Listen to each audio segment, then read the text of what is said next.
I was 32 years old, a software engineer from Boston with a great job, and what I thought was the perfect relationship. Sophia and I had been together for 4 incredible years, building a life I was proud of. When I bought that 2-carat diamond ring, I never imagined she would say no. The restaurant, the speech, the moment I got down on one knee. 8 months later, I tried again at our favorite hiking spot, certain this time would be different. It was the second rejection that finally made me realize some loves, no matter how strong, just are not enough. Let me know where you are watching from, and hit that subscribe button if you have ever had to make a heartbreaking choice for your own happiness. My life before Sophia was successful on paper, but empty in many ways. I had climbed the corporate ladder at a tech firm, secured a comfortable apartment in downtown Boston, and built a solid group of friends, but something was missing. Dating apps had yielded nothing but awkward first dates and ghosting. Then came that fateful Saturday in October when my college roommate Aaron invited me to his housewarming party. I almost declined. Deadlines at work had me exhausted, but Aaron insisted, saying I needed to get out more. When I walked into his new condo, the living room was already packed with people. That is when I saw her. Sophia stood by the window, laughing at something someone had said. Her curly brown hair caught the evening light, and her smile lit up the entire room. Our eyes met across the crowded space. Something electric passed between us. I made my way over, nearly spilling my drink in my nervousness. Our conversation flowed effortlessly from the first hello. We discovered we both loved Anthony Bourdain shows, had studied abroad in Japan, and shared an obsession with trying obscure ice cream flavors. 3 hours passed in what felt like minutes. That night turned into brunch the next day, which led to dinner the following weekend. Our relationship blossomed through apple-picking trips, cooking competitions in my tiny kitchen, and hiking excursions in the White Mountains. With Sophia, everything felt easier, brighter. When she laughed, the sound was like coming home. After 18 months together, moving in seemed like the natural next step. We found a 2-bedroom apartment in Cambridge, with a small balcony perfect for morning coffee. Combining our lives was surprisingly seamless. Her colorful art pieces complemented my minimalist furniture. My morning routine adjusted to her night owl tendencies. 6 months after moving in together, we adopted Apollo, a golden retriever mix with one floppy ear who stole our hearts immediately. Our little family felt complete. Weekends developed a comfortable rhythm. Saturday mornings at the farmer's market, Sunday, brunches with friends, evening walks with Apollo through the neighborhood. Our relationship was not without challenges. Sophia worked as a marketing executive at a growing startup, which often meant long hours and high stress. My job had its demanding periods too, but we always found time to reconnect. When we disagreed, we talked things through, never going to bed angry. I appreciated her directness, the way she never let issues simmer beneath the surface. Meeting each other's families deepened our connection. My parents adored Sophia from their first meeting, my mother constantly hinting about grandchildren. Her family welcomed me warmly, though I noticed tension between her parents, who had divorced when she was 12. Sophia rarely spoke about their split, changing the subject whenever it came up. As our 3rd anniversary approached, I became certain Sophia was the woman I wanted to spend my life with. We had casually discussed marriage a few times. Her responses always seemed positive, talking about wedding ideas she liked and asking about my family traditions.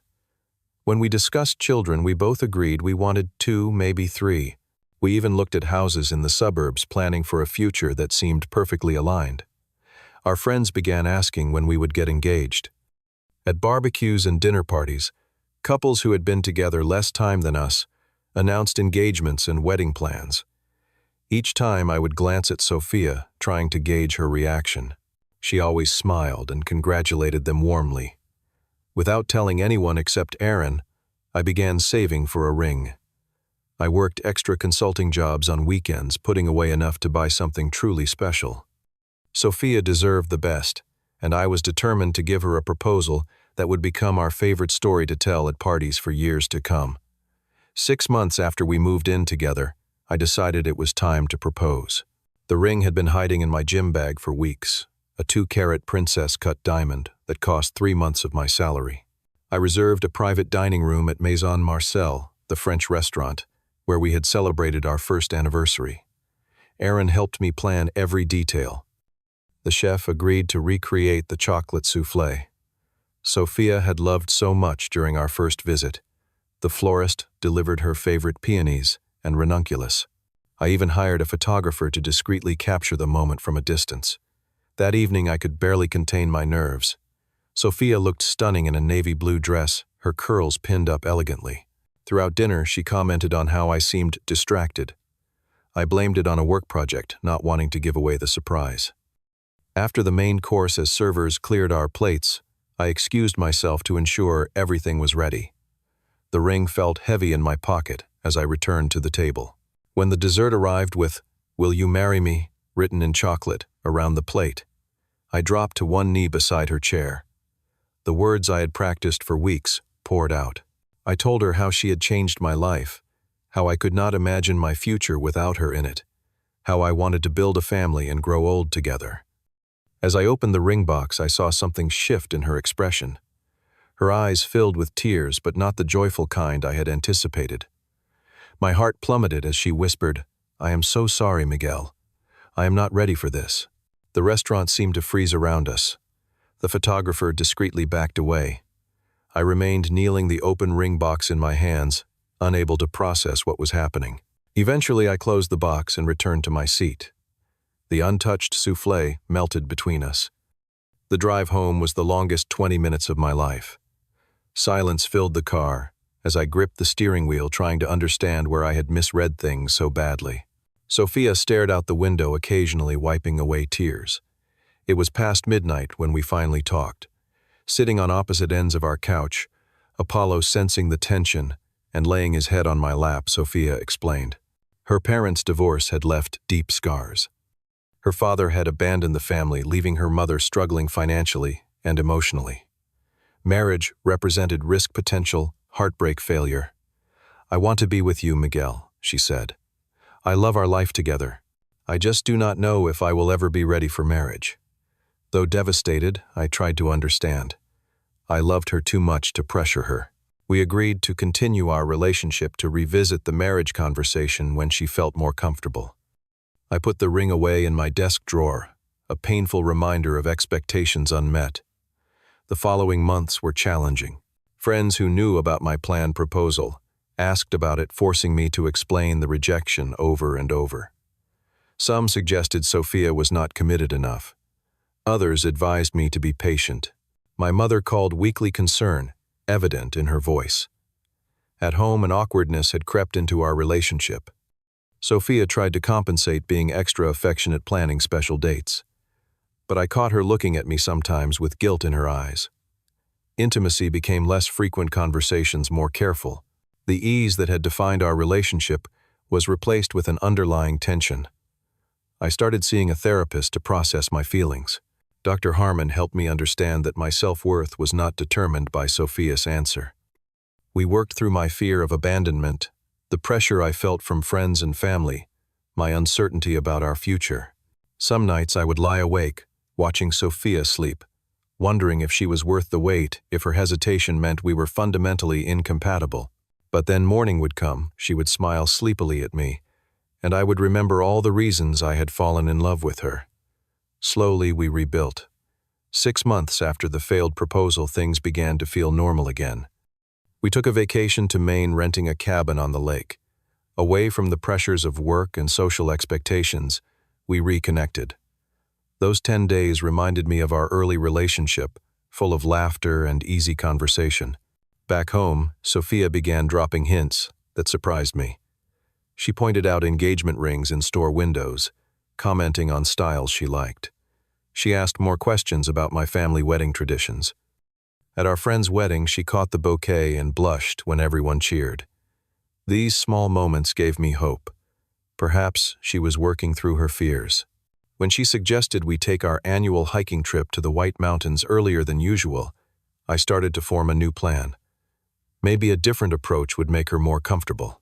No restaurant, no audience, just us, in nature where we had always felt most connected. 8 months after the first rejection, I decided to try again. This time would be different, more private, less pressure.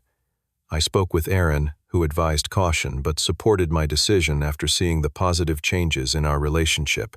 I even casually asked Sophia's best friend Julia if she thought Sophia had evolved in her thinking about marriage.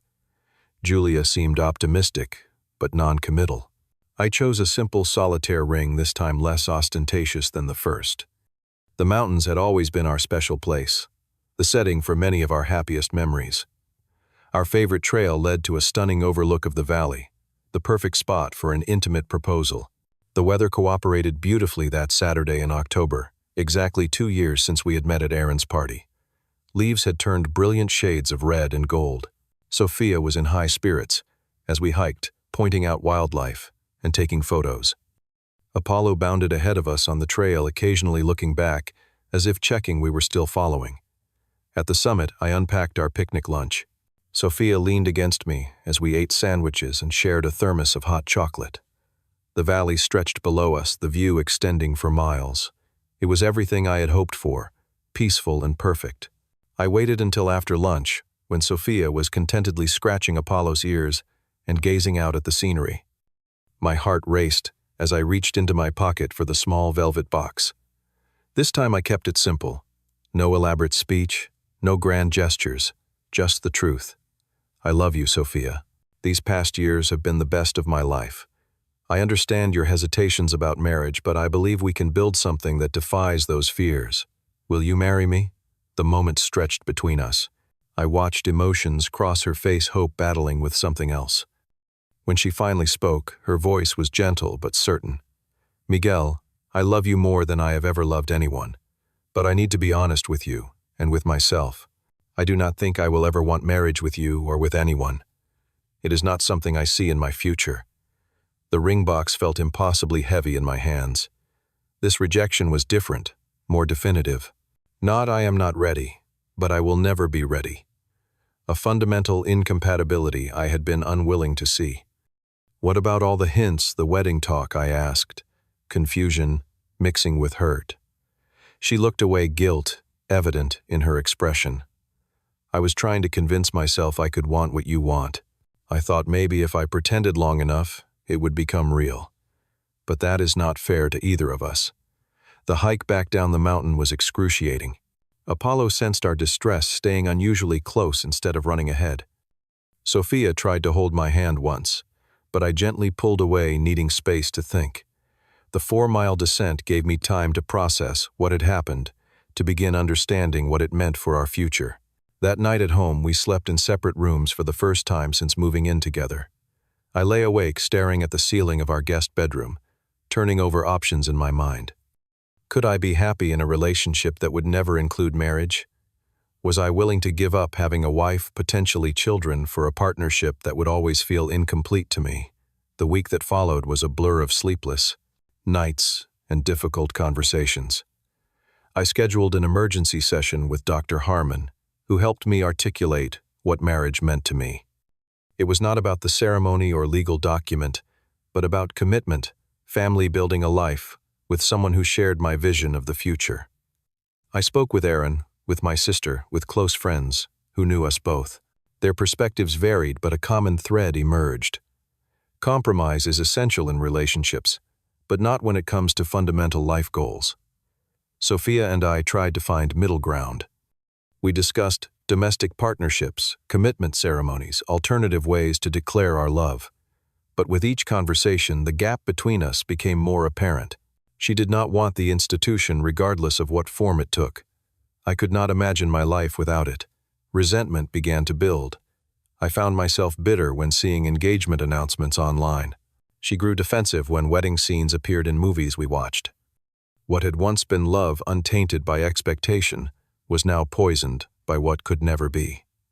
After 3 weeks of emotional turmoil, I made the hardest decision of my life. I loved Sophia deeply, but our paths had diverged in a way that could not be reconciled. Staying together would only lead to greater pain later, to a relationship corroded by unfulfilled expectations. One Sunday evening, I asked her to sit with me in our living room. Apollo curled up between us on the couch, sensing the gravity of the moment. My voice shook as I told her I needed to end our relationship, that despite my love for her, I could not continue building a life that would never align with my deepest hopes. Shock registered on her face, followed by desperate negotiation. We could wait longer. She might change her mind years from now. We could revisit the conversation annually. Her suggestions grew increasingly frantic, but I had made my decision. Delaying would only make the eventual separation more painful.